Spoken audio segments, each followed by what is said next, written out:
There is a place that is spoken about only in whispers, a dark area that spawns the beginnings of urban legends, a place where anything can happen and usually does. During the light of day, it hides just outside of view, but when the sun goes down, spirits, creatures of the night, roam free, and things do go bump in the night. It is in every state and every country, and there is no escaping it, no matter how safe you feel behind your locked doors and latched windows. So we invite you to turn down the lights and turn up your radio while we join Dave Schrader and Tim Dennis, your hosts, on a journey into the darkness on the edge of town. Hello and welcome. You're tuned into the best in paranormal podcasting. This is Darkness Radio. I'm your host, Dave Schrader, along with me, Tim Dennis. Hello, Tim. Hey there. Hey, folks, just a couple slots remain open for the super secret Ireland trip that'll be taking place in June of 2022. If you'd like to join me in Ireland, ghost hunt 3 different locations, get a chance to see some of the most haunted and iconic locations in Ireland, then make sure you email me, dave@darknessradio.com, about the Ireland trip. I will connect you with Maria, our event coordinator, and she will get you the links. You can actually make payments on this so that it's easy and affordable. And right now it gives you plenty of time to be able to sign up, be a part of this, and go with us in June. We sold out the first one in October in 30 hours. So we're making this one available to the listeners first, and that'll probably go through the end of September. Then we'll make it public. We've already sold out about 3/4 of it. So there's just a handful that are left. There's 30 people allowed on the trip. So we're taking the first 30 to sign up. If you're interested, email me, dave@darknessradio.com. It is a supernatural news Parashare day here on the program. We want to hear from you. We want your stories. Email them to me, dave@darknessradio.com. Have something a little neat coming up later on in today's program, Tim. Welcome to the Blumhouse kicked off last year. Mm-hmm. And for those of you that don't know what that is, Blumhouse Productions does like the Conjuring movies, Paranormal Activity, all of these great flicks, the new Halloween reboots. And we had a chance to sit down yesterday in a roundtable discussion for about 10 minutes with a few other online influencers, and they invited me to be a part of this. So I get to ask Jason Blum 2 questions. 2 whole questions, Tim. Jeez, how did you pick from all those questions floating around in your brain? It was like fantasy football to me. I wrote down about 7 questions in case somebody got to my question before I got there. Mm-hmm. So that way I didn't have to scramble and look to pick up a new tight end or a wide receiver. I was ready to go, man. There you go. I had my questions lined up. Nobody asked the 2 questions I wanted to know. So that was great. I got to punch in with that. We're going to play the entire little 10-minute roundtable, so you'll get to hear some of the other guests that were part of it asking their questions. And I just thought there were some great insights into this and just a fun little discussion. We'll play that a little bit later on in the program. I do have a question. Yeah. Did you, and this would make a great game show, did you stump the Blum with either of your questions? No, I did get him to open up. I'm the final question, and I think we went out on a bang. I asked him, I thought a really cool question, and got an answer from him. You know, he paused for a second, like you could tell he was a little uncomfortable going into it, but then he launched in and told us the story. Oh. So you'll just have to hang on for that. That'll be a little bit later on in the program, kids. Even Uncle Timmy doesn't know the stories that we have on tap for today. So I'll keep that in mind. We do have a couple of emails that came in, a couple questions, a couple comments, a couple of strange stories, which is what we start with. Craig Beasley writes in, "Hi, Dave. I've been listening to and enjoying your podcast on Spotify over in England whilst working from home during the lockdown." I like whilst. Or is it whilst? No, it's whilst. I thought so. Just a couple of odd, spooky things that I've experienced that I thought I'd share. First was when I was a kid in school, our head teacher, the principal, used to chase us with a feather duster that she used to call a tickling stick. When we went past her office, and she would tickle the back of your neck with it. Unfortunately, she passed away in her office working late one evening, but you'd always feel the tickle on the back of your neck whenever you passed her office. Well, that's pretty cool. It's a delightful way for the principal to continue to make connections to the kids. The second odd story, I was sitting in bed with my wife, and we were both just reading. Our dog was laying on the end of the bed, and as we're sitting there, we both heard the front door handle rattle, as if someone was trying to open it. I know we weren't hearing things because the dog even looked up in the direction of the door. Anyway, I jumped out of bed and opened the door, but there was no one there. Now, we lived in an apartment block with movement, sensing automatic lights in the hallway outside the front door, and those lights stay on for a good few minutes before going off again. When I checked outside, those lights were off. So there's no way anyone could have walked past and tried the door. Anyway, thanks for reading. Keep up the good work. Cheers. From Craig Beasley. Thank you, Craig. Quite. I was trying to sound all snooty. Craig Beasley. Although I don't believe that he is. Let me see here. This was an interesting little letter. So let me just go into this, then we'll get into some of the news. Greetings, Mr. Schrader. My name is Dean. My friends call me Dino. My wife and I have been great fans of yours since the live paranormal investigation you and Miss Cindy Keza took part in, along with other paranormal teams on Halloween a few years ago, shortly before the premiere of the Holzer Files on the Travel Channel. We followed the Holzer Files on Travel, and then, more enjoyably with no commercials, streaming on Discovery Plus. We also follow the Holzer Files on Facebook. Well, my wife does. I don't do Facebook. I share it with my wife, which is why she has both of us as her profile pic. She knows better than to let this grumpy old retired U.S. Coast Guard Master Chief Petty Officer have free run on Facebook. Well, thank you very much for serving, sir.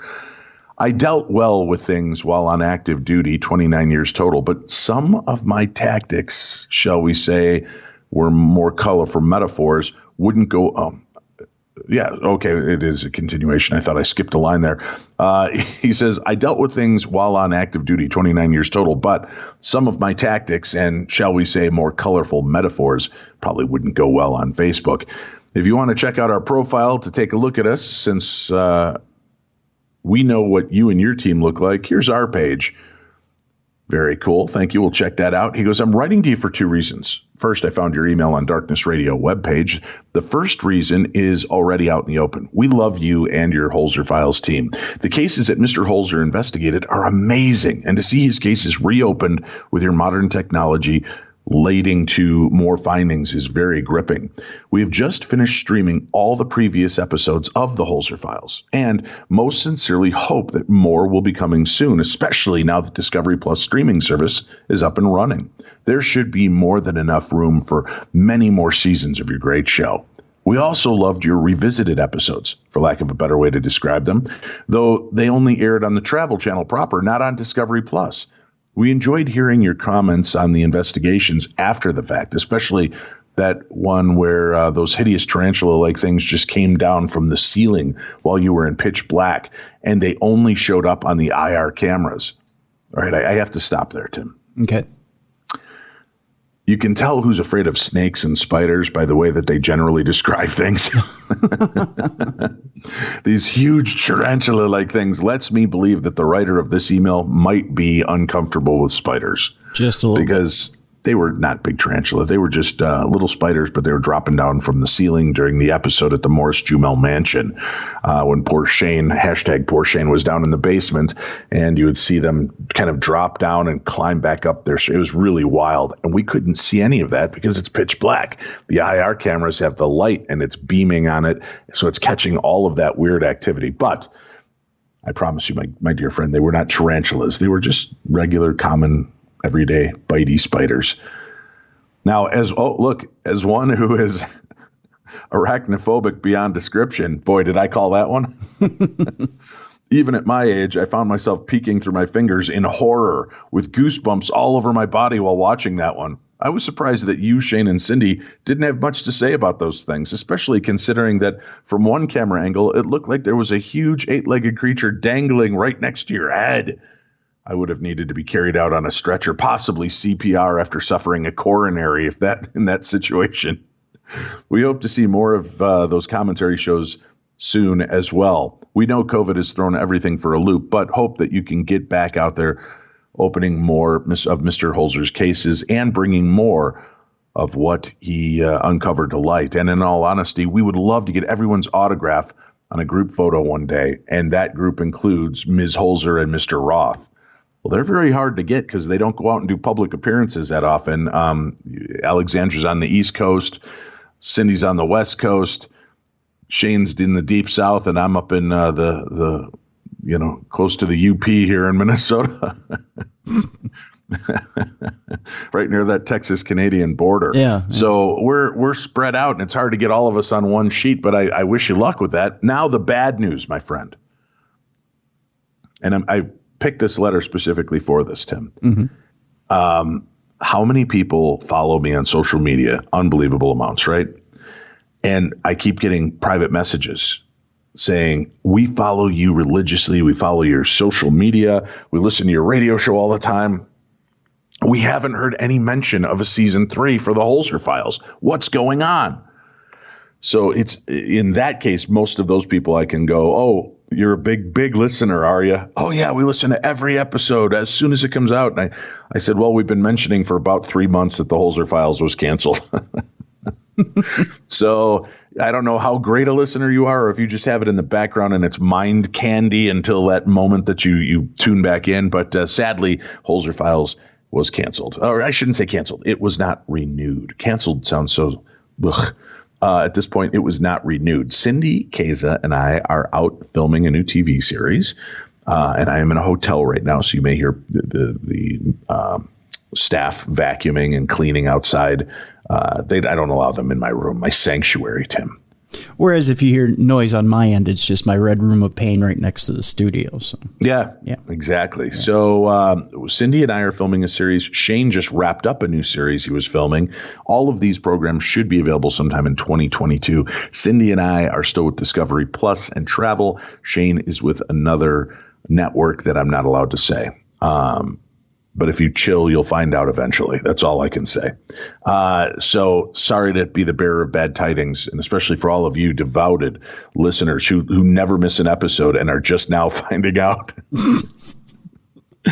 Oh, my gosh. Well, I don't know. I don't know why you have to start by blowing sunshine up my ass. Just, hey, is there a new season of Holzer Files coming out? Not, oh, I listen to everything and you guys don't mention it. Oh, my goodness. There's an old saying, Dave, that word travels fast, but news travels like a turtle. Yeah. And just keep that in mind. The second reason I'm writing is to ask you what model of Ovilus you use during your investigations. I've seen other paranormal investigators use an Ovilus, but the voice on theirs always sounds like, no disrespect intended, it says, Stephen Hawking with laryngitis.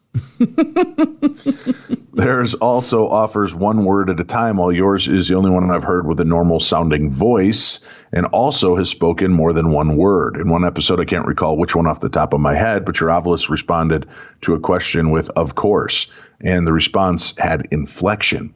One team from a paranormal investigation show we watch had their laryngical Ovilus put out Hematus, which, when looked up via Google on their phone, is some high-level demonic entity. They were all startled, to say the least, not knowing whether Hematus was actually one of the words programmed into the Ovilus word database, or if said demon just pulled parts of other words to put Hematus together. The name is of Jewish origin and means person who touches souls. So no wonder they were freaked out. The reason I'm asking about your Ovilus is because when my wife and I were babysitting our grandson and had the wireless baby monitor, which is voice only, in the bedroom with the other end in the TV room at the opposite end of the house so we could hear when he woke up from his naps, we just left the monitor in place. When the naps went by the wayside, because it made things easy to call out to one another on the other end of the house when we were 50 feet away. Though rooms or through rooms in a hallway, it was far better than shouting. Our grandson is 6 now, and the monitor is still in place and still working. Now, on occasion, the main push-to-talk end will have a faint sound come across, not quite a full word or anything intelligible. So I started thinking that an Ovilus might be a way for someone trying to say something to actually say it. Well, the Ovilus I believe that we were using was Ovilus 4 or 5. And Susan Cummins, who was our former book reviewer on the show, and myself are the voices of those Oviluses. So when you hear that gentle, dulcet tones, female tones, that is Susan Cummins. If you hear the male version, that's me. And we did put inflections on some of the words. I don't remember him putting any demonic words in. Tim, we recorded, about 2,000 words one night? Was it 2 or was it closer to 4? I can't remember. I thought it was around 2,000 words, but it took forever. Yeah. But I did have a little fun. So you'll hear me on the Ovilus, you'll hear like table, chair, coffin. So I'll change up the demeanor of some of the words. Mm-hmm. And it's been funny to get responses because they'll be like, Tim, Dave, Mary. So I wanted it to be a little fun and a little eerie when you get to listen to mine so that you got the playful nature of who I am while listening to that. And I've gotten many emails cursing me out for doing that, Tim.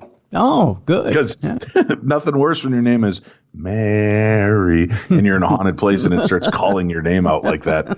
Very, very frightening. But I think we were Ovilus 4 and 5 where the voices were put in. And yeah, that was an upgrade by Bill.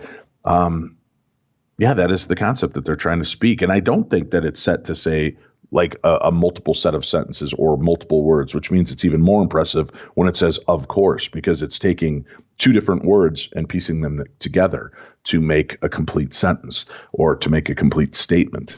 So there you go.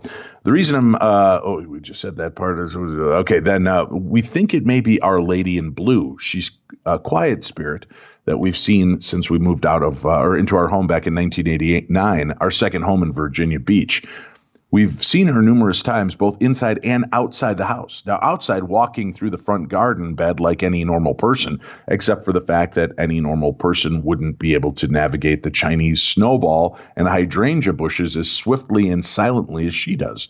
We've thought it was the mailman at times because of the blue clothing, but no mailman has ever walked through our garden bed or completely vanished after reaching our mailbox. Our daughter, as a toddler, used to talk about playing with the blue lady in her room without us ever mentioning this to her or, fear of scaring her. At times, when I heard the step to the TV room creak, I've turned around expecting to see my wife entering the doorway, but only to find a lady in a colonial-style blue dress with a white apron and bonnet. But as soon as we make eye contact, she startles and vanishes. Poof! No fading away, just an instant vanish. Right, because what's probably happened is in that moment, she stepped through a thin part of the veil, and your time and her time collided. And she saw you and probably ran and just stepped out of that little slot that was open in the veil for that brief moment. Very cool story, though. We're not the only ones that have seen her. Once, when we had gone to Pennsylvania to visit family, we had chosen a close friend to house sit for us. So it looked like there was someone actively living in the house and to take care of our cats. Our friend stepped from the TV room, converted garage, into the kitchen to get a drink and saw the lady in blue standing at the sink counter, leaning on the counter and looking out the back window into the yard. Our friend watched for a second, then said softly, "Oh, hello." The lady locked eyes with our friends, jumped like anyone who was startled would, then vanished. Again, we never mentioned this to our friend. And the blue lady is always seen as a solid person, not wispy, not translucent, but a real, solid, and very pretty young woman. We're not sure who the blue lady is or why she spooks so easily. Well, because maybe you're appearing to her as a ghost, or more importantly, maybe she doesn't realize that she's become corporeal to your viewpoint. And I think that might be part of it as well, is it's surprising the ghost that you can see it. So that's something to consider. Let me see. We're not sure who the blue lady is or why she spooks so easily, but we think she may be the one who's making an attempt to get words through the baby monitor speaker. We thought the Ovilus might help, and the model your team uses is so far the best one we've seen any paranormal team use. So would you be willing to please let us know what model it is? Again, like I said, I think it was the Ovilus 4 or 5. I know we'll probably have to save up some pennies before we can get one. Living on a military pension and VA disability because I'm rated at 100% disability level due to a lower back injury, shipboard injury. The Coast Guard goes out in that deadliest catch weather to bring in those not smart enough to come in beforehand. And after 3 surgeries, I'm just unemployable. This is also what ended my military career at 29 years rather than the 30 I was shooting for. Which reminds me, please excuse any typos you may find in this letter. The pain meds I need to take make my head a little fuzzy at times, and I miss things, even after proofreading them several times. You're doing great so far. That's all I want to tell you. You're doing much better with a fuzzy head and narcotics than most people who are clear-headed and in the now. He says, I'm also not the greatest typist, so my wife usually types while I talk and occasionally edits because she knows I can talk for hours. But today, she's at our son's house, and while he and his wife are at work taking care of things, while the tech inspects and cleans their furnace before the cold weather sets in, she has to get our grandson off the school bus and watch him until the kids get home from work. So my wife and I won't be going out on any paranormal investigations, though we used to babysit paranormal teams that would investigate a Virginia Beach historic house where we volunteered before I got hurt. And they had some pretty interesting EVPs. And I personally, while in my rotation to be the tour guide for that day, heard hard heel footsteps walking across floors above me. I was taking measurements of the lower room. I knew it wasn't a person on the floor above, was carpeted, and the path the footsteps took was diagonally across the room from one corner to where the door was. And whoever it was would have had to walk through the conference table that took up most of the room. It was a very slow day, and I was the only one in the house all day. Great for getting those measurements on the lower floor, but it also let me know I wasn't alone. That sort of thing doesn't bother me. It's the EVPs that give me the heebie-jeebies. I've seen spirits. I've heard them walking and talking, though not able to make out what they're saying. Disembodied voices like someone was talking through a thick wall or a pillow. I went total Porky Pig there for a second, Tim. You went talking. I've even been nudged by them, and I'm okay with all of that. But EVPs, I want someone else in the room with me when the team played back what they got. The Ovilus to me is a way to help bring a disembodied voice through. So any information you would be willing to provide on your Ovilus model would be greatly appreciated. Thank you for your time, for reading my babbling. I hope I didn't make your eyes bleed. And both my wife and I look forward to more Holzer Files. Wah, wah. Well, as you just heard, my friend, Dino, there is no more Holzer Files, so I'm sorry about that. Ovilus 4 and 5, just look them up online, eBay, such. I thing is, though, if everything's going well in your house, I wouldn't bother. I just don't think it's a good idea to ghost hunt your own house and try to turn on communication because, once you light up that phone line, you can't control who comes through or why they're coming through. So, if you're the homeowner engaging, it might allow other spirits to believe they have reason to come through. I don't know. I would be very careful with that whole aspect of communication.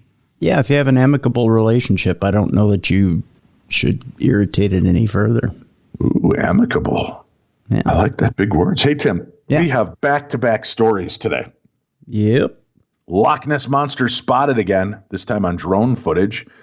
Nessie, is that you, lass? A British outdoorsman paddling through Scotland's Loch Ness for a long-distance charity canoe trip may have inadvertently captured drone footage of the fabled Loch Ness Monster. The last thing I want to do is make a Nessie claim, Richard Maver told the Post. I'm the most skeptical of people, but watching this, I think, there's something a bit strange here. The video image taken last month of a long, thin form just beneath the water's surface was so fleeting that Maver 54 didn't notice it when he posted it back on September 1st. He created 2 lengthy videos to chronicle a 4-day, 62-mile paddling expedition that raised 15,000 pounds. That's about $20,560 here in America for the Alzheimer's Society charity and posted them to his YouTube channel, Richard Outdoors. Well, on day 3, when the group pulled their canoes up in a remote spot on the south shore of Loch Ness for the night, he sent a camera-equipped drone aloft to capture a shot of the group. As the camera zoomed in, the outline of a creature nearly twice the length of the beached 14-foot-long watercraft appeared to approach the group while floating beneath the lake's rippling waves. A week later, commenter Steve Bates called the image to Maver's attention. 4 minutes water's edge, the ripples look like Nessie, Bales wrote. Must be just a trick of the light waves, Maver responded. But after looking at his footage more closely, he began to have second thoughts.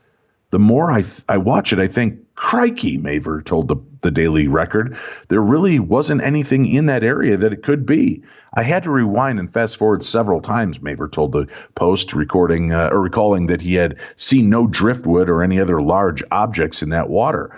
That's what confused me. It's an inland water. You don't get tidal debris like you do on the coast, he said. Things do wash up, but nothing of this size. Reports of a mysterious monster in the depths of the deep lake date back hundreds of years, with the earliest claims being made in the 6th century.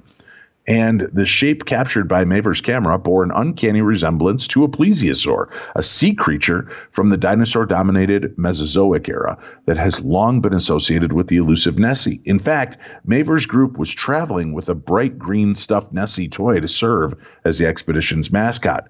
We called it the Nessie Award, and it handed it to the person who made the biggest fool of themselves on that day, Maver said. At the time he shot the drone footage, the miniature monster was riding along in the bow of his canoe.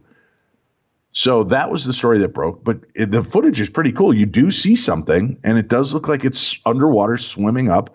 I was pretty excited about this. The news story's up at darknessradio.com. Click on the news tab. You'll find it. However, our pals over at Coast to Coast, Tim Bonnell, took another look at this, and the article they posted said, a tantalizing piece of drone footage that sparked worldwide headlines over the weekend because it appears to show the Loch Ness Monster has been called into question by a Nessie expert who has been hunting for the creature for decades. The intriguing video was shot last month by canoeist Richard Maver as he is participating in a charity event at the famed Scottish site.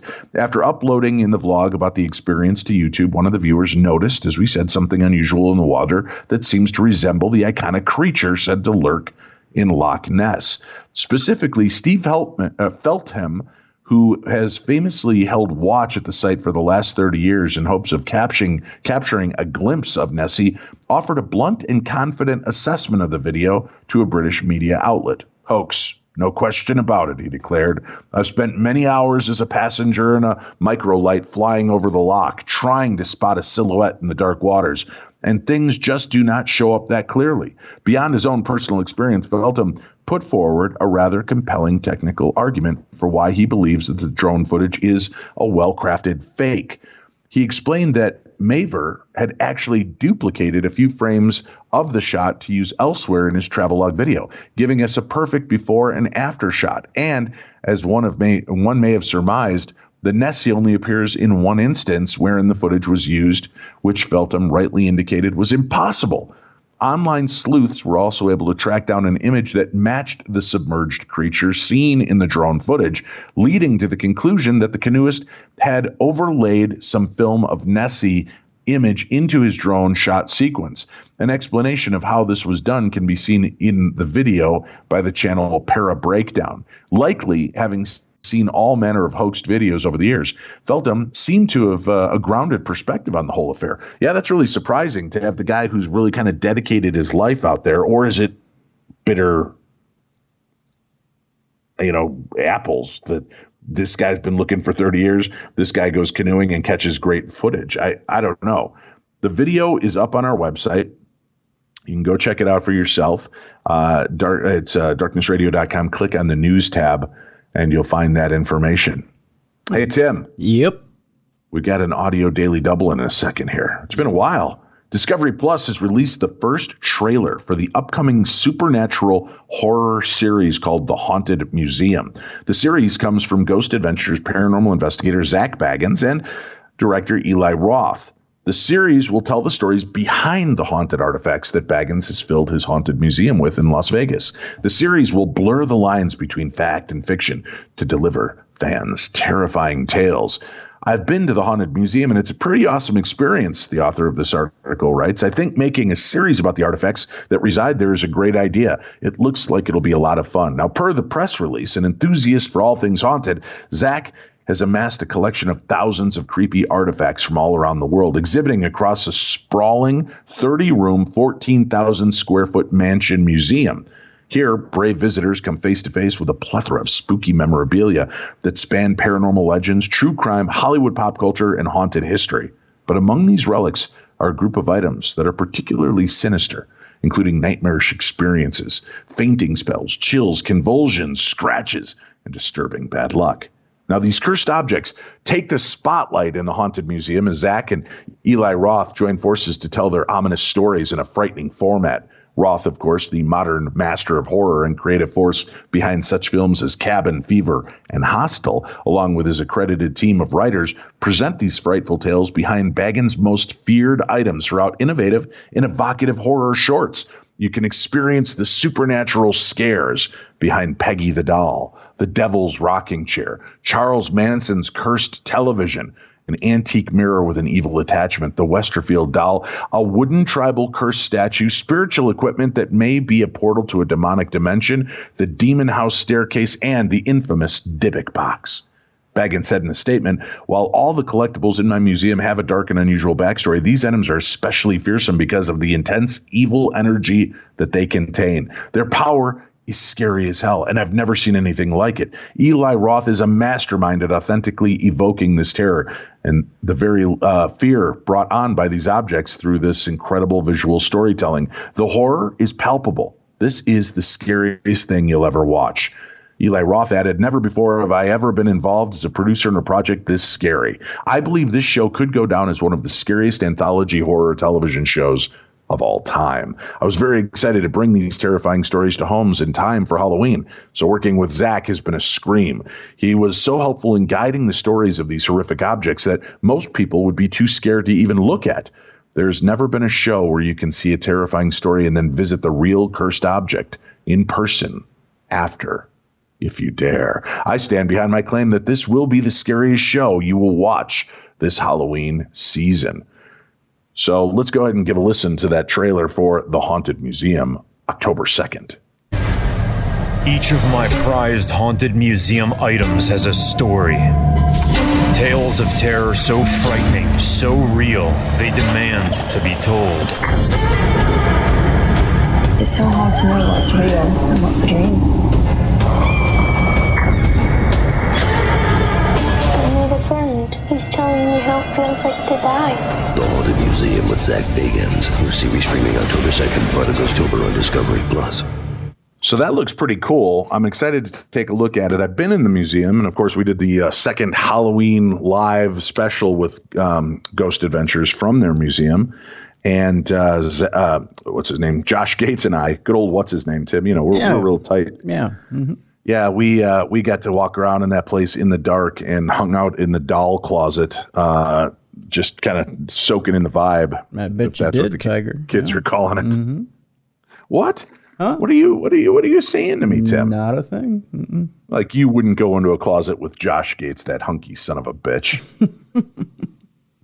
All right, Haunted Conjuring House, Tim. It's been put up for sale. They bought it 2 years ago for $444,000. And Tim, that amazing home that inspired the Conjuring franchise series put up for sale for $1.2 million. Yeah. Built in 1826, located on 8 acres. The spooky farmhouse clocks in at just over 3,000 square feet. Has 3 bedrooms, 1.5 baths, and 14 rooms overall. The rumored haunted Rhode Island farmhouse, notorious for inspiring the 2013 film The Conjuring, has been sold already for $1.2 million, Tim. The real estate market is red hot right now, Dave.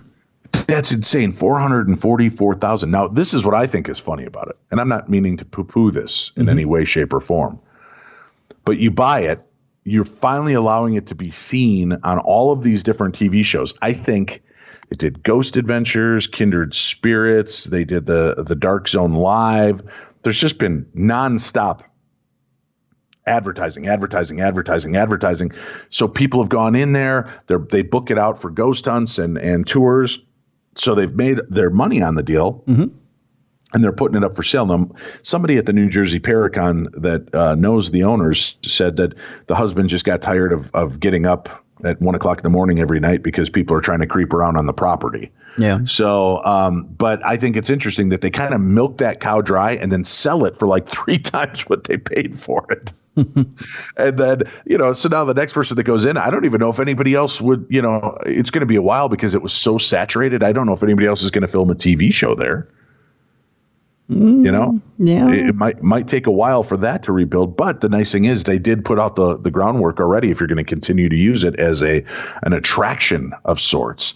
So you'll be getting that advertising dollar stretched for a long time because, again, I think the Palmer House Ghost Adventures episode seems to air every 2 months somewhere, right? Yep. So they've been getting constant feedback for like 9 years from their one appearance, and then they did Aftershocks. But that has certainly helped their business, and I think will continue to help the Conjuring House if they keep it. I wonder if they're buying it as a home or as an investment for this paranormal research and such. It's a good question. You can't go wrong either way. I mean, if you do buy it as a residence and let it cool down for a little bit, you build up the demand for it to be a paranormal location or research location.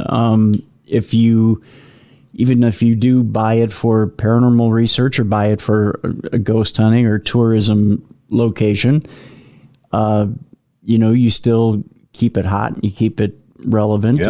And either way, you don't lose out, No, and that movie, The Conjuring, is going to be around for a long time. It's such a classic horror movie, and because it's kind of taking place, I think, in the 70s, it already has that look to it. So I don't think it's going to ever date itself out. Right, exactly. It'll be a great movie. Speaking of movies, I got a chance to talk to Jason Blum, and we're going to play an interview with him in a few minutes. But this headline caught me off guard. Gay conversion camp horror movie is coming from the makers of the Insidious movies. Kevin Bacon has boarded a gay conversion camp horror movie from Blumhouse, the studio behind Insidious, Get Out, Sinister, Paranormal Activity, The Conjuring. Blumhouse Productions has evolved into one of the most lucrative, successful forces in the market, producing movies for exceedingly low costs against high returns. The Invisible Man made more than $143 million off a budget of $7 million, Tim. Jeez. And who could forget, again, Paranormal Activity, produced for only $250,000, grossing nearly $200 million worldwide. That's a heck of a return. Sure as shit is. Later this year, it's got Halloween Kills, which is the second installment in their reboot of the Halloween franchise. And then I believe Halloween Ends is next year. And a new Paranormal Activity installment is coming out, not to mention a revival of the Exorcist franchise, which is coming to us in 2023. Now, as reported by Deadline, Kevin Bacon joined the cast of John Logan's untitled horror movie said to be set in a gay conversion camp, and also starring the, I can't read what this word is, the Politicians, Theo Germain. The movie is an LGBTQIA plus empowerment tale, the outlets notes. Conversion therapy is a highly controversial, harmful practice based on using psychotherapy or any other type of treatment, such as electric shock methods, to religious teachings in a bid to alter one's gender identity to reverse a person's sexual orientation. It's been a hot topic in recent years, with the UK government set to, but also yet to outlaw it. Logan is a 3-time Oscar nominee, earning Best Original Screenplay nominations for Gladiator and The Aviator, and 1 Best Adapted Screenplay nomination for Hugo. He also wrote Skyfall alongside Neil Purvis and Robert Wade. One of Bacon's first roles was actually in a horror movie. Tim, do you remember which horror movie Kevin Bacon appeared in? Footloose. Well, it was a bit of a horror story. No, Friday the 13th. He's in the original Friday the 13th. Oh, yeah, that too. But Footloose was terrifying to me. I just, to think of it gives me the willies. Yeah. Even the theme, everybody cut, right? Yeah. Yeah. Cut loose, foot loose, man. He's dabbled in the genre throughout his career, starring in the likes of Tremors, Flatliners, Stir of Echoes, Hollow Man, and most recently, You Should Have Left with Amanda Seyfried. He's also expected to star in a reboot of The Toxic Avenger, another movie we didn't need a reboot of. There's currently no release date for the upcoming horror, nor any hints regarding a title. But isn't that weird? I will give you this. Blumhouse is very innovative in giving voice to minorities, to different belief systems and paradigms, and I actually talk about that with him. We're going to hear this interview in its totality with me and the other influencers. It's about a 10-minute interview, but you'll get to hear some really cool questions from Jason Blum himself as we are helping him to promote Welcome to the Blum House, which is a series of movies. He put out 4 movies last year that were really incredible. I enjoyed every one of them. And they're coming out with 4 brand new movies that'll begin airing here soon. Let's take a quick break. When we come back, you'll get to hear the Jason Blum interview, and we'll continue with more of the supernatural news from all around the world right here on Darkness Radio.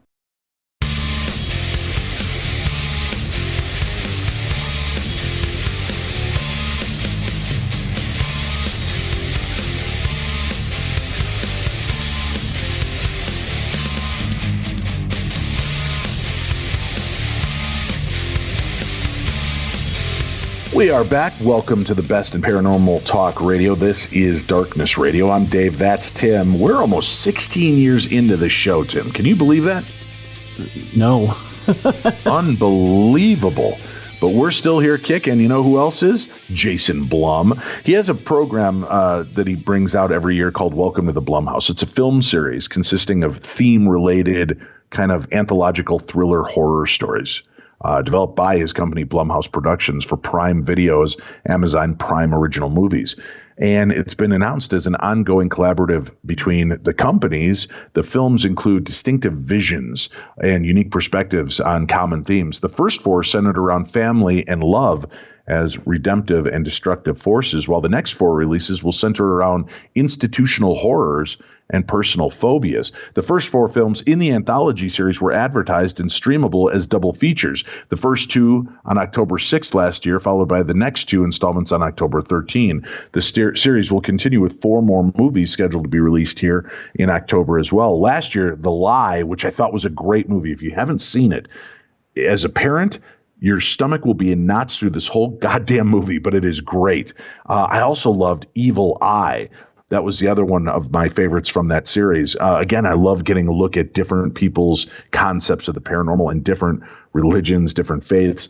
They did Black Box, and you saw Black Box and Nocturne, right? Yep. Those are the movies you did? Yep, those are the ones I saw, yep. And you liked Black Box, was it? But didn't care for Nocturne? Yeah, and Black Box I thought was excellent. Nocturne was a little different, but it was still a good movie. But it was just a little on the different side. Yeah. Well, they've got 4 new movies coming out. Bingo Hell. I love just the title of that, Bingo Hell. I have visions when I hear that title of a whole bingo hall being besieged by a octogenarian serial killer. Yeah. Well, it's directed by Gigi Salguero from a script she co-wrote with Shane McKenzie and Perry Blackshear. The plot includes a group of elderly friends in Oak Springs who refuse to change and be modernized. Together with their leader, Lupita, the friends are as close-knit as family in their community. These seniors don't realize that their bingo hall is being sold to a force more powerful than money. Bingo Hall is scheduled to release on October 1st. Go watch the trailers, guys. It looks like it's going to be great. Black as Night will be the second movie coming out from Mariette Lee Go from a script by Sherman Payne. And the plot for that movie centers around a teenage girl with low self-esteem who finds confidence upon hunting the vampires who prey on victims in New Orleans with the help of a few of her peers. Black as Night is scheduled to release on October 1st as well. Then a little bit later on, Madres, directed by Ryan Zaragoza, is his directorial debut from a script co-written by Marcella Oca and Mario Mosconi. The plot, set during the 1970s, includes a Mexican-American couple who were approaching the due date for their firstborn child. After moving to a farming community in California, the wife develops unusual symptoms with accompanying horrific visions. Together, they try to determine if a combination of these strange occurrences are related to a legendary curse, or is it something far more evil. That comes out on October 8th. And the other movie, The Manor, written and directed by Axel Carolyn. The plot involves a woman named Judith Albright, who is played by the delightful Barbara Hershey, Tim. Following this traumatic event, she's moved into a prolific nursing home. And after some time, she begins to believe that a supernatural force is preying on the establishment's residents. Judith wants to escape this threat, but in order to do so, she must first convince everyone around her that she doesn't need the assisted living. The Manor is scheduled to release on October 8th as well. Although I will say that plot does sound a lot like Bubba Hotep. Yeah, a little bit. Yeah. With if you haven't seen Bubba Hotep, guys, it's a mummy comedy horror movie starring Bruce Campbell, Ossie Davis. Ossie Davis plays JFK. He claims that they dyed his skin and stuffed his head with sawdust after the assassination attempt. And Bruce Campbell plays an aging Elvis who unfortunately had gone out to try to traverse the world and have some fun and had a lookalike living in his house. And unfortunately, the lookalike's the one that died. So now he can't go back to his life or access his money. So he's in an old folks home with JFK and some other interesting characters as a mummy gets unleashed. It's called Bubba Hotep. Great movie. Just fun and dumb. If you haven't seen it, check it out. But we got a chance because of Welcome to the Blumhouse to do a short roundtable discussion with Jason Blum. So here it is in its entirety. You'll hear myself, and I think there were 4 other influencers on there that talked to him. We each get to ask a couple of questions. Hi, Jason. It's very great to be here. I'm Kylie. I'm from Chicago. I do some local horror host stuff in Chicago as well. My first question to you is, how did the Welcome to the Blumhouse movie series generate? How did you think of that? Jen Salke and I worked together at NBC at Universal, and so we had a prior relationship before she started at Amazon. And right towards the beginning of her tenure there, she and I did a panel together, and she came to me with the idea, and I thought it was really cool. And then together we decided it would be underrepresented filmmakers. And what I liked about it the most is that we were getting a lot of scripts that I really wanted to make, but the wide theatrical release didn't fit for the scripts. And so I loved having a different place that we could still get to make these stories that I really liked, but put them in a distribution system that fit the storytelling more appropriately than a wide release. So I jumped at the opportunity, and it's been a terrific partnership. It's been really great. I as a filmmaker, in television especially, I haven't been very happy with most of the marketing and most of the work we've done in TV, to tell you the truth.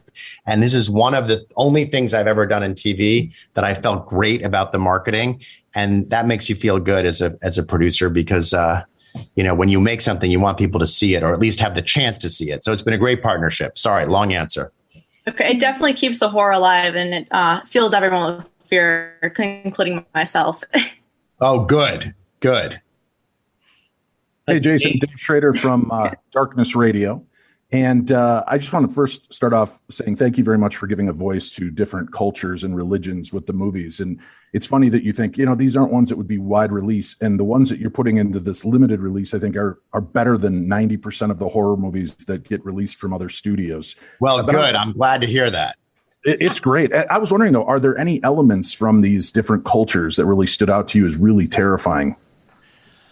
Well, one of the things that I thought was really interesting about this second 4 is I think the storytelling on screen was also kind of more representative of the idea of working with underrepresented directors.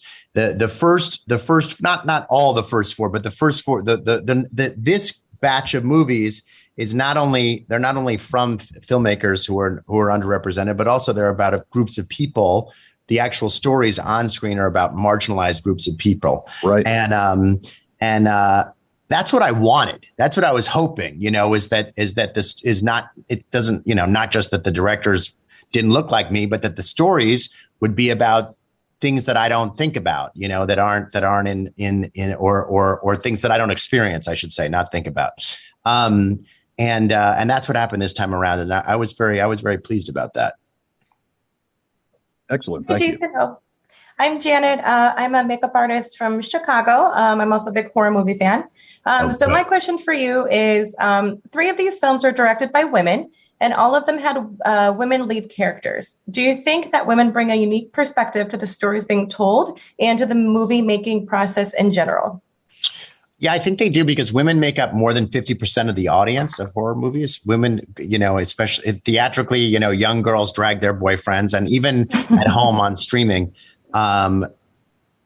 genre movies are watched more by women than men. So to me, it makes sense that that's who should be telling the stories, and that's who the story should be about.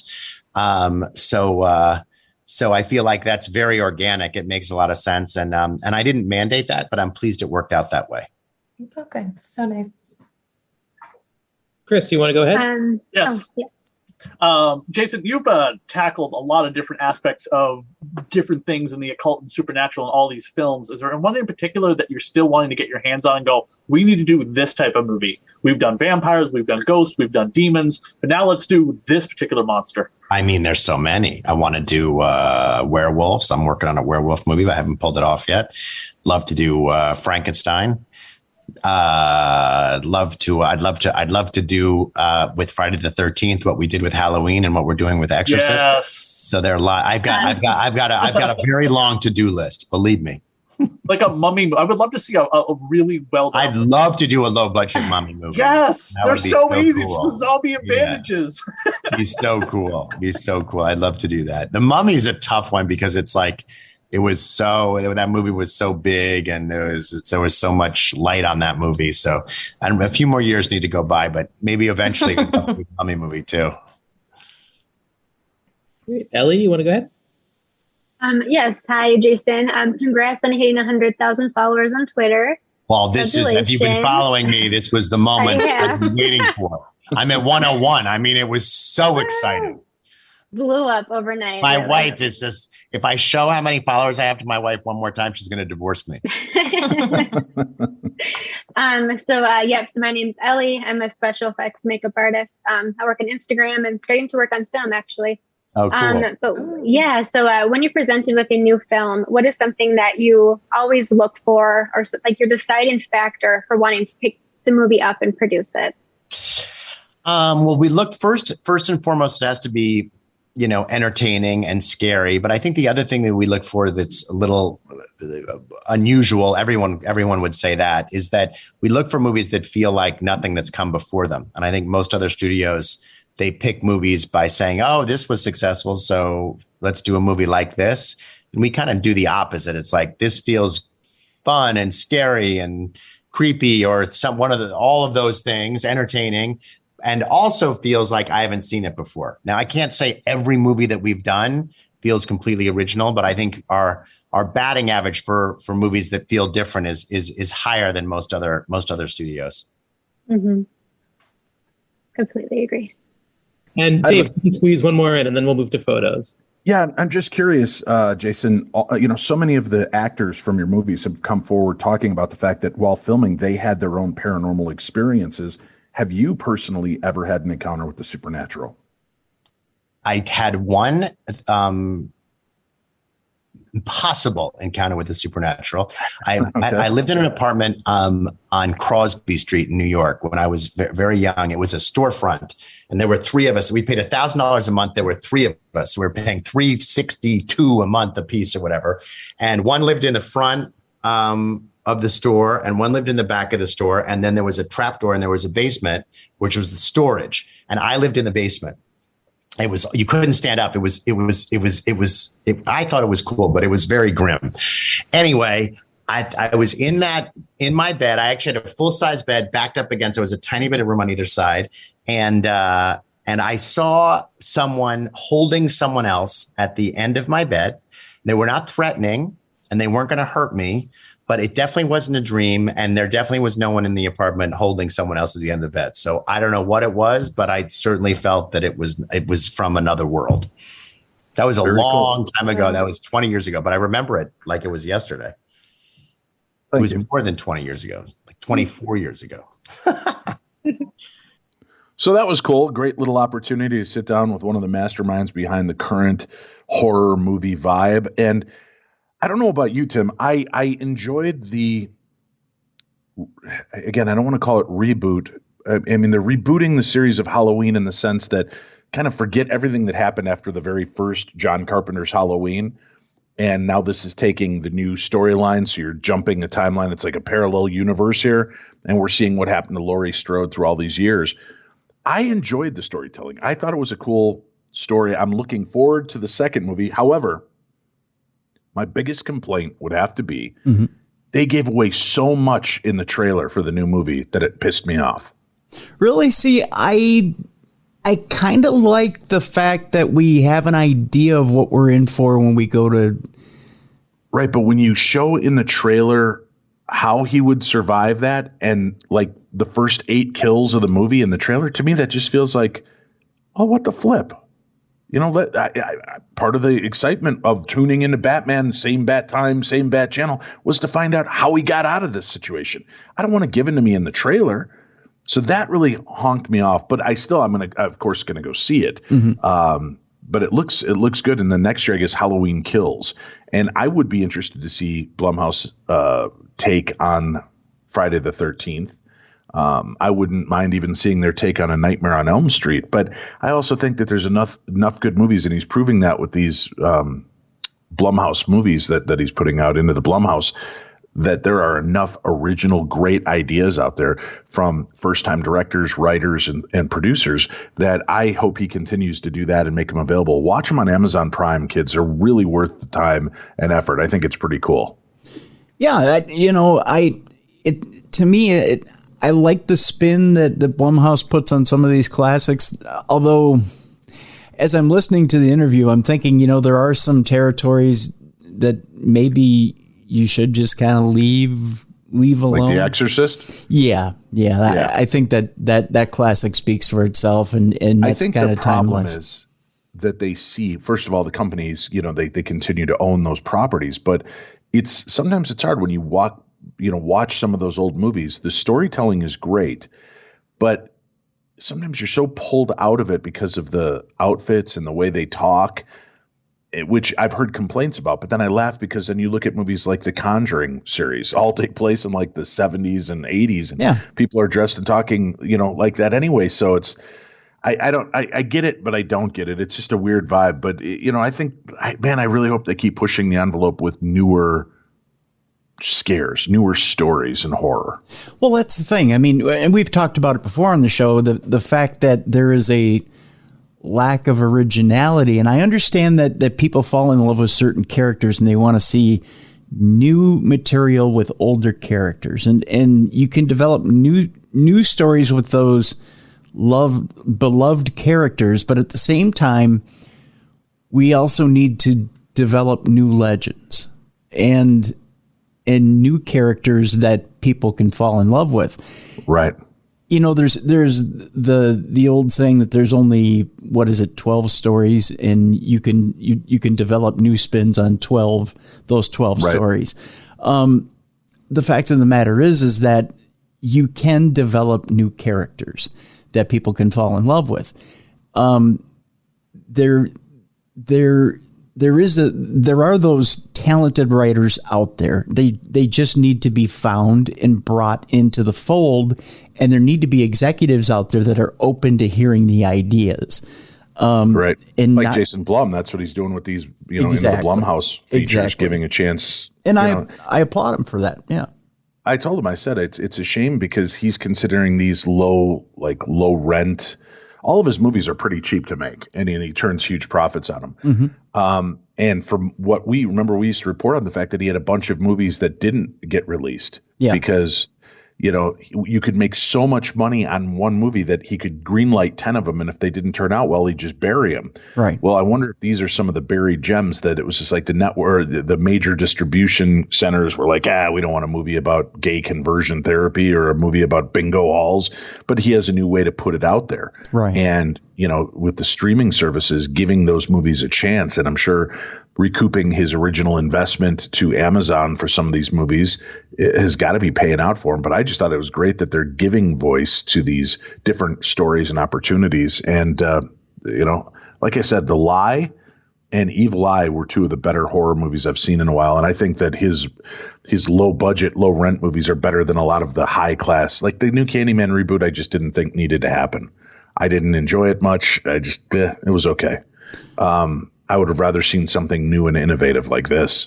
Well, and what's great about, Blumhouse taking these younger filmmakers under his wing and giving them that voice is again, you're giving the rub to these filmmakers that are going to come up and eventually get standing, having teamed up with Jason Blum, and some executive that does have the money at one of these bigger film companies is going to say, "Oh, you've worked with Jason Blum. Well, let's take a chance on you and let's give you a bigger project. And if you've got this creativity sitting in your back pocket, well, what can you do with this?" And eventually they come up and they're able to, kind of force their vision in at a bigger company. And we do see this, bubble of talent start to come to the surface. Yeah. And really that's how it happens, it does, you don't see enough of that. I feel like, in Hollywood these days. No, there's just rehashing. Yeah. Hey, Dave and Tim, I have 2 short little stories. Wow. Redundant. Short little stories, Tim. Well, some months ago, me and my girlfriend and my daughter went to go check out the Museum of Shadows, Omaha, Nebraska. You should check it out, too. It's freaking awesome.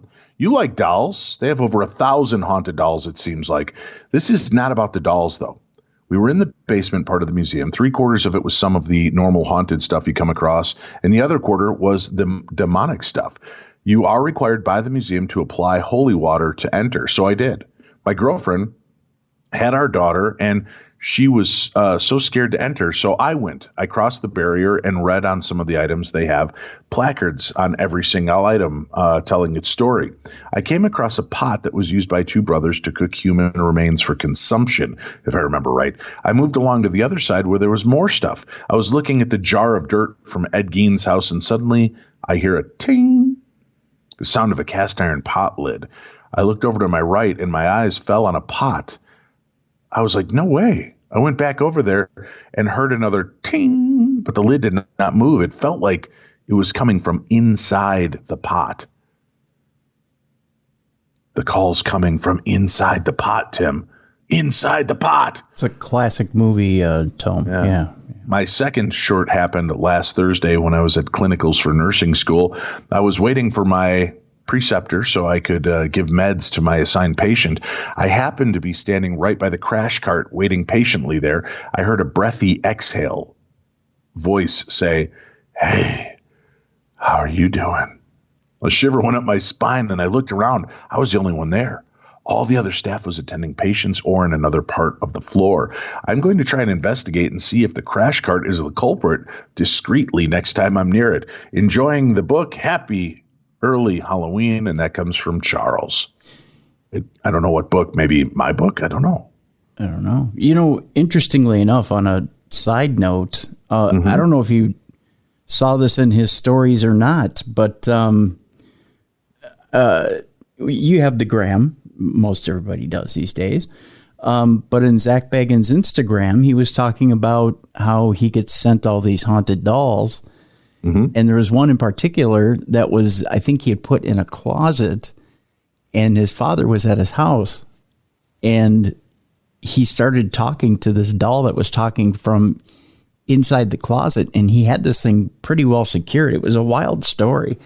If you want to know more, check out Zach's Instagram, but this thing genuinely freaked him out. I mean, that's crazy. Yeah, it's a bizarre story, but check out Zach Bagans' Instagram because it was a pretty freaky story. Well, pretty freaky story. I talked about my weed overdose last week on the show. I got a lot of responses from people, especially at New Jersey Paracon. People were coming up laughing at me hysterically because I'm an idiot. Here's an email. Hello, good sir. So I started using medical marijuana at the beginning of the summer. I listened to a bunch of podcasts to try to learn more before I did. And I'll tell you this because I slightly remember one saying some people have an adverse reaction to medical marijuana. She said just to get in the shower, it's the only thing they found that helps the situation. I can't remember if she said hot or cold water, but I'm thinking if you are okay humping trees, I'd go with the cold shower first. Although my mind automatically says maybe if we mix the power of Dave Schrader's baby making magic with trees, we might have our solution to deforestation. Anyway. Oh, I'm sorry. Any hoozle is how she says this. Might be something to keep in mind if you ever jump on the medical marijuana train again. Good day, sir. I said good day. Why? Because I love when you say that line. Whatever reason it is, it cracks my ass up. Love you, Val. Thank you, Val. Yeah, I don't I don't know what's going on. I just, I know that every time I do it, my body thinks I'm dying. Here's the thing. I don't think I could stand in the shower. I legitimately don't think I could stand in the shower. I was so fucked up. I just don't think it would happen. I think if there's such a thing as having an allergy to THC, I think you have it. Yeah. Well, especially high levels. Yeah. High little gummies. I'm okay. And, Illinois skunk weed. Hey, Dave and Tim, longtime listener, first-time caller. I wanted to write to you to see if you would share a bizarre story from my childhood that has extended into my young adult life. I grew up in a haunted house, and my great-grandmother was I don't know how to say this, curandera? Curandera, curandera. However, this story is more extraterrestrial in nature. I was homeschooled for many years growing up. When I was about 6 or 7 years old, my mother told me someone from the government was coming to the house to take my DNA. She said they were going to do a study to compare my DNA with those of other children born on the same exact date, month, day, and year, who had developed childhood cancers. A woman came in a dark suit and swabbed my cheek and had me spit in a tube. When we were finished, she gave me some random prizes for being such a big girl. My mother then told me to go outside, and they talked. I didn't think much of it at the time, but when I asked my mother about it, I was around 30 years old, and she had no recollection of this event at all. She doesn't remember how we got involved. She doesn't remember the woman or the supposed study. She never followed up to see what they may have found and claims she doesn't recall if she was compensated. I found this very odd. Fast forward to my 8th grade year of school. I went back to public school for an elective course. I was placed in what can only be described as a science fiction class. I remember watching Close Encounters of the Third Kind and playing a game akin to Battleship, but using space sky coordinates. I remember nothing else of this class and cannot even imagine what my instructor looked like. My mind is blank. I was also placed in an additional math class that I thought was weird because I was in advanced algebra already and getting an A. I have no memory of doing work for this additional math class. I have had a few other vivid dreams involving Men in Black and the U.S. Navy. Anywho, sorry for the long-winded email. Thank you so much for all you guys do. And that comes from Sarah. Sarah, that's really weird. Yeah. That's really weird. And that, like, they don't have memories of it. That sounds very extraterrestrial-ish to me. Hey, we have an article here called How to Develop Psychic Skills, Tim. Are you ready to take some notes and learn? Sure. Here's your big chance to start a side gig, not a jig, Tim. I don't want you to get up and dance and hurt yourself, but a nice side gig as a psychic. According to this article, it says psychics are simple individuals. Ooh, that doesn't sound good. No. Who can see beyond the realms of the mundane world. They hear on a different spectrum, have heightened senses of taste and smell, or they possess the power to feel abstract things to which a normal person is oblivious. I've never heard of any of my friends telling me that they have a heightened sense of smell and taste that are psychics. No. Well, I mean, clairgustance, you can smell flowers or tobacco or grandma or grandpa, but I don't know if that's really a heightened sense or if it's just triggering that sense. It all depends on the perception of the other person where he draws the line between normal and special. Our confirmation biases and society at large now believe in things that can either touch, see, or feel and have a scientific explanation to it. We can all see why the sky is blue in the day and black in the night. As we grow and develop our own set of beliefs based on rationality or morality, we realize that there are phenomena that only some can comprehend. I said there's only phenomena, Tim. Yeah. We find ourselves wielding powers and abilities that are inherent and unique through the process of realization and self-introspection. Some call it paranormal, some call it psychic. Professional free psychics are sought by people to get spiritual help to get answers to some questions. So who is a psychic? Sometimes the occurrence of an event cannot be explained scientifically. These happenings don't appear to have any concrete biological, physical, or chemical reason. It is believed that they occur because of the presence of some people having psychic powers. Those episodes are denoted by the Greek symbol, looks like a trident, which is pronounced and spelt as psi, the 23rd letter of the Greek alphabet, having the numerical value of 700. So mentioned in So You Think You're Psychic by William M. Briggs. According to Your Psychic Powers and How to Develop Them, written by Professor Carrington at Stanford University, a psychic person uses its heightened state of senses, known as ESP or extrasensory perception, to reveal abstract things that are generally non-accessible to normal senses. These ESPs may be telepathy or the power to read minds or move objects with mental energy, or clairvoyance, which is the power of seeing hidden things, like having a precognition of the future or what happened in the past. So do people believe in the paranormal? A research report published at the University of London, priming psychic and conjuring abilities of a magic demonstration influences event interpretation and random number generator biases, reveals that some astonishing data has been culled. According to Rice, only 10% of the citizens of the USA would like to call themselves skeptics. On the brighter side, 90% of people in Europe have reported having experienced something unearthly and paranormal. More than half of the population of Germany believe in parapsychological phenomena. Can we prove psychic abilities exist? Well, some psychics show abilities such as telekinesis or apportation, which is referred to as an appearance of objects out of nowhere without anyone moving them physically. Contemporary science rebuffs the existence of these things, claiming it is just part of a pseudoscience. However, the Institute of Noetic Sciences was established in 1973 by pioneers of science Edgar Mitchell, the sixth man to walk on the moon, and Paul N. Temple to decode the power of the mind. The Institute's research is available in the public domain for everyone to access.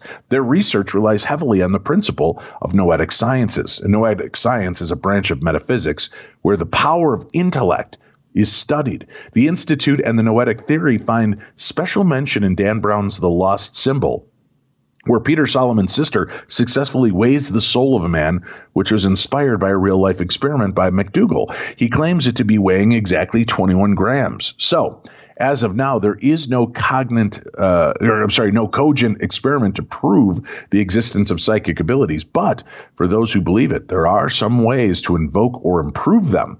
So how do you develop these types of psychic skills? How do you develop clairvoyant abilities?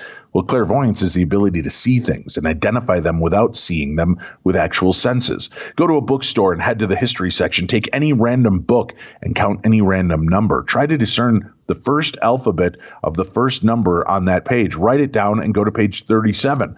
Let anyone read the entire line of the page and try to reveal the third word. Repeat it with other books. If you can decipher them correctly, this means you may be a clairvoyant. That was very convoluted and weird. Yeah. Now, how do you perform astral projection? Lie down in a comfortable position in a quiet place. If you tend to sleep while lying down, it's advised to use an armchair.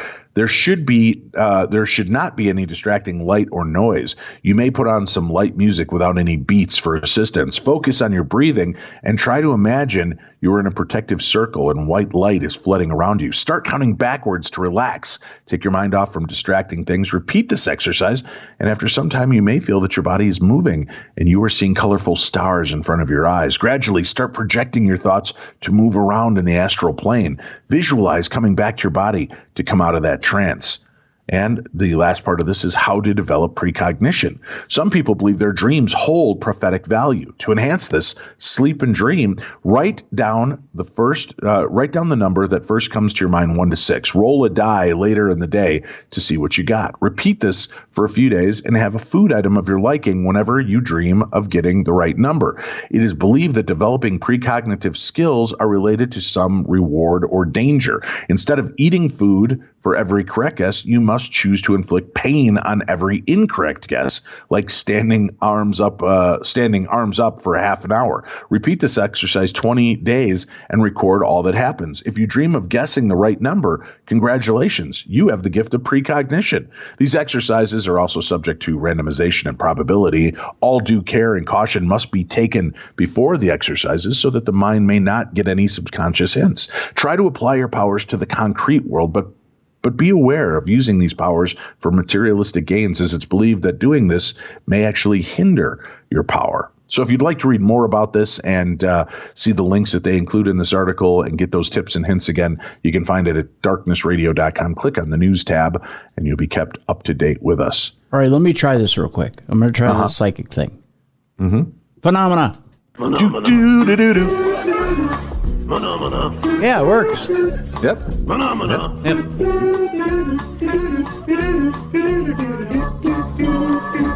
I guess the right button. Yep. You are the precognitive bastard.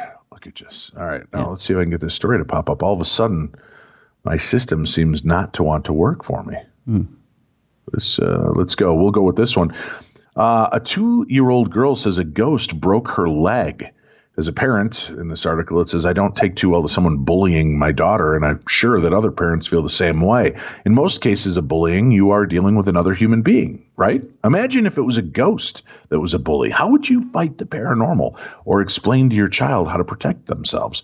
Let me start off by saying I am a believer in paranormal activity, and I do believe that people who have crossed over can still communicate with the living. I've never heard of a case like this, only seen it in movies. So when I came across this story, the first thing I wanted to do was see the video because it was just so hard for me to believe that a ghost got physical with a toddler. I was like, what did the baby do to the spirit? In this is this still hard for you to wrap your mind around? Well, check out the video for yourself and you'll see the same thing I saw. A family appears to be standing in front of their home when the toddler was suddenly knocked to the ground. The next thing about it is that the baby did not stumble or trip. It appears that someone or something gave the toddler a very good push as she hits the ground. The parents stop what they're doing to check on the child and appears to be okay. Well, they took the toddler to be checked out and it turned out her tibia and fibula. Boy, words is tough. Were actually fractured. When her mom asked what happened, she stated that a ghost hurt her. It's pretty amazing that the kid announced that it was a ghost that did it. I was too fascinated with the story because I actually believe the little girl knows what she's talking about. Like I said in the beginning, I believe in paranormal activity, so I decided to reach out to a medium that I know and asked him to share his thoughts on it. And there's a video that talks about that. It's an interesting story, and we do have a link up for this, and you can see the video of the little girl getting knocked down and her leg broken. It's not for the faint of heart, of course, because a child's being hurt, but you might want to check that out for yourself. Another childlike story. Drivers have found ghostly handprints after leaving their cars by a haunted Texas intersection, Tim. This hub of paranormal activity is at the intersection of Shane and Villamain Roads, just southeast of the I-410 loop. And like all good ghost stories, there are a few variations out there. The common thread of all of these tales is that sometime in the 30s and 40s, a school bus stalled on the tracks. An oncoming train couldn't stop in time, and the children on board were killed. Supposedly, the spirits of these children remain at that intersection. Drivers have tried to confirm their ghostly presence by putting their cars in neutral or just before the tracks. Fearing another incident, the spirits of these children are summoned, and they gently push the vehicle to safety. For anyone who grew up in San Antonio area, tried to have your car pushed by these spirits was kind of a rite of passage. In an attempt to have physical evidence of these spooky encounters, some people have dusted baby powder on the outside of their vehicles while they claim that these ghosts left tiny handprints in the powder. The intersection is famous not just to locals, but to thrill seekers everywhere. When Ghost Adventures was in the area to film an abandoned hotel during season 9, they took a detour to investigate the intersection. Is there a logical explanation for the push sensation? And did a train actually crash on these tracks, or is it all just urban legend? Well, the Travel Channel and Ghost City Tours have discussed the legend on their respective websites. Unfortunately, for any ghost hunters, the paranormal activity at this railroad crossing seems to have been debunked. First, there's no evidence that a school bus accident even occurred at that intersection. The tale may have roots in the 1838 when the San Antonio Express ran an article about a train and school bus accident in Salt Lake City. Over time, the incident may have been falsely attributed to the now famous San Antonio intersection. Wait a minute. Does that make any sense? That a train hit a school bus in 1838? Well, there were cars back then, yeah. In 1838? I thought you said 1938. No, 1838. Maybe this was a typo. Maybe they meant to say 1938. I don't know. As for the sensation that young spirits push the vehicles off the tracks, that was a simple explanation. Gravity. The structure of the road causes cars to roll forward. But as for people who claim their car had tiny handprints on it, well, that still remains a mystery. Perhaps that's a case of haunted car and not the roadway, much like Stephen King's Christine. That was actually a focus on one of the X-Files episodes. I think Mulder put powder on the back of the car, and you saw the handprints appear, and the car supposedly was pushed to the side of the road, but they kind of debunked that on the series as well. All right, here we go. Haunted Dolls Ruined Our Lives. That's the title of this article. Just real quick, the first school bus was powered by diesel in 1954. Yeah, so this doesn't sound right at all. I spit on this story. Yeah. This week, Jonathan Lewis, 32, found a creepy rag doll clutching a chilling note after knocking through a boarded-up wall cavity at his new home in Walton, Liverpool. The letter, allegedly penned by Emily, claimed the original owners in 1961 had to go because all they did was sing and be merry. According to Liverpool Echo, the note read, "It was sickening. Stabbing was my choice of death for them. So I hope you have knives. Hope you sleep well." Lewis, a primary school teacher, said he found the letter hilarious and doubted its authenticity, but concerned pals have urged him to put the house back on the market. And TV paranormal investigator Jane Harris, who's been a guest on our show, told Central Recorder that haunted dolls are no laughing matter, adding that she has encountered 4 truly inexplicable cases. The most convincing was Peggy, who was allegedly behind one lady suffering a heart attack and another suffering a stroke at just 27, while several others explained chest pains, dizziness, and nausea just from looking at photos of her. Harris isn't the only one to support claims about supposedly possessed items. There are countless other shocking stories. We share some of the most disturbing examples in this next few moments, Tim. Leaking blood. One of the most famous haunted dolls, of course, was Annabelle, the red-headed Raggedy Ann doll that inspired the Conjuring film franchise. A cuddly doll, which was first sold in shops in 1915, was said to have been imbued by the spirit of a 7-year-old girl with the same name who had died. The doll was gifted to an unnamed nurse in 1970 who said it moved around her bed without explanation and it leaked blood, according to Mental Floss. It also was claimed that Annabelle left handwritten notes saying, "Help me and help us." Paranormal investigators Ed and Lorraine Warren determined that the doll was being controlled by an inhuman demonic spirit looking for a human host. Annabelle is now stored inside a sealed glass box, which is regularly blessed by a priest in the Warrens Occult Museum in Monroe, Connecticut. Speaking to USA Today in 2017, Lorraine said, "These are prayers that bind evil, much like an electric fence for a dog." She also claimed Annabelle was behind a fatal motorcycle accident after a man taunted the creepy doll and later crashed head-on into a tree. Harris, 38, owned Peggy the doll for 3 years from 2014 after an urgent call for help from a lady who bought it from a fair. According to an individual, he heard footsteps at night and saw shadows in the hallway. He also claimed that he could see lights flickering around without any explanation. Harris, the founder of HD Paranormal and a master herbalist, told Central Recorder, "These are all classic signs of a haunting. People claimed that just by looking at her photo, they would become dizzy, nauseous, lightheaded, and in some extreme cases have chest pains and panic attacks." One lady, Katrine Redick, suffered a heart attack, and another, Olivia Taylor, had a stroke while alone with the doll overnight. She was only 27. Harris also told dogs barked while Peggy was on TV, and the doll regularly seemed to produce flies. Paranormal investigator Danny Moss filmed an eerie doll named Grace as she allegedly threatened him with physical violence. The toy was believed to be possessed by a spirit from a 1600s witch. He recorded the chilling encounters with the ghost hunter back in 2019. Moss, who spoke to North Wales Live, was clutching a crucifix as he asked the doll, "What do you want to burn?" Shortly after, a voice was heard saying, "Your eyes," which the ghost hunter said was terrifying at the time. See, it would still be terrifying to me. I don't think that it ever stopped being terrifying. No, yeah. Yeah, Grace was kept inside a sealed glass box, was also claimed to have said release, and 3 knocking sounds were heard on a paranormal recording device. Moss added, I'll admit, even I was never a big believer, but this item is just amazing. I've never seen anything like it." Then Ian Griffiths, a psychic medium with 23 years experience, claims to own a possessed doll named Margaret and a haunted mirror. The 54-year-old from Derbyshire said that he has felt and seen the doll walking around in his house in addition to other creepy experiences. He told Central Recorder, "The spirit seems to make small banging noises. I've had to keep her in the spare room, but even there the lights keep turning on and off on their own." Griffiths also believes there are negative spirits that are attaching themselves to a mirror that he owns. In video footage he shared online in February, an eerie voice can be heard saying, "You help me. You help me." Griffiths also said there was a nasty male spirit whom he claimed was short with gray hair and in his 40s that he could detect a dark feeling from.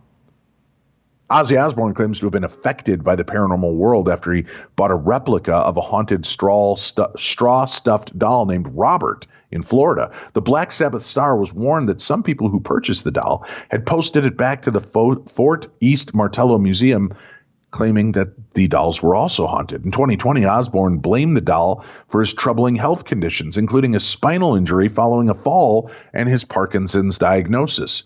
He said, "You think it's a fucking joke? Just look at what's going on with me. You think it's a joke? Look at me. It ain't bad luck." The original doll's owner, Robert Eugene Otto, claimed the object's facial expression began to change after his grandfather's passing in 1974. Since being moved to the museum, people have claimed anyone who disrespects the doll, makes fun of it, or even takes a picture without asking suffers bad luck. In the show, the Osbournes want to believe the rock star son Jack noted that offenders would be cursed and terrible things would happen in your life. So we've got a bunch of these stories up on our website. Again, under the news tab, there's 2 or 3 other news stories or 2 or 3 other stories of haunted dolls in there. I'll leave to you guys to go read for yourself. And finally, as we are wrapping up today, we have another audio daily double. And this sounds like a winner steak and ghost dinner, Tim. This is Ghosts and Steaks. New Central El Paso restaurant combines theater, dining, and the paranormal. Spooky season is here, and El Paso is getting a new attraction that combines the paranormal, dining, and theater. KTSM 9 News reporter Carla Draxler brings us the story about this unusual restaurant. Like modern paranormal kind of. Well, the haunted wasn't expected, but it came with the property. This old house in Central El Paso will now be known as Monteleone's Haunted Motel and Restaurant. Gary Monteleone bought the house to use the property as a parking lot for their other restaurant across the street, but decided it was too precious to be torn down and decided to move in with his wife. However, one unexpected tenant wasn't happy about it. That it was an engineer that worked for Union Pacific Railroad that originally owned the home, and he lived here till he had passed away. We moved back to our original home and then decided to go ahead and use it as part of the restaurant. The Haunted Motel and Restaurant will be a full theatrical experience served to you with some steak on the side. Having a background in Hollywood, we're going to do it in a real special way. First thing when you walk in, you're going to be escorted to the reception. And once you get to the reception, you're going to ring the bell, and that's when the show starts. There, they'll get their key to their hotel room or their motel room and get seated and everything. The building is haunted.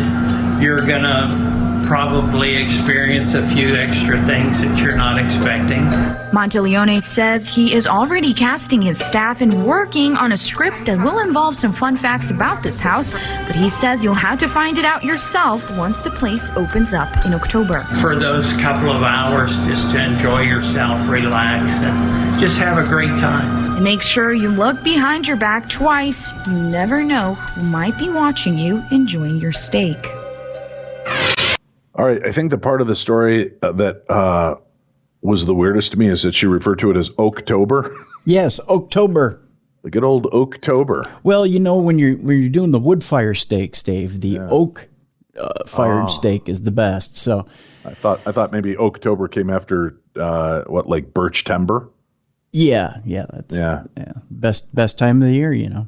Yeah. Crazy. Hey, tomorrow we're back. Southern Ghost Stories, Opryland, and more.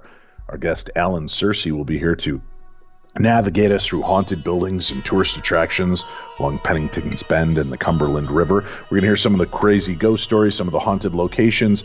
That's tomorrow on the Best in Paranormal Talk Radio. Thank you for tuning in and spending some time with us today. And I will be trying to get back to doing a live show soon, once a week if I can. My schedule is so haywire, it's just hard to break away and get to do that. But I will be doing it again soon. Keep tuned for updates on that. For Tim Dennis, I'm Dave Schrader. You've been listening to the Best in Paranormal Podcasting. This is Darkness Radio.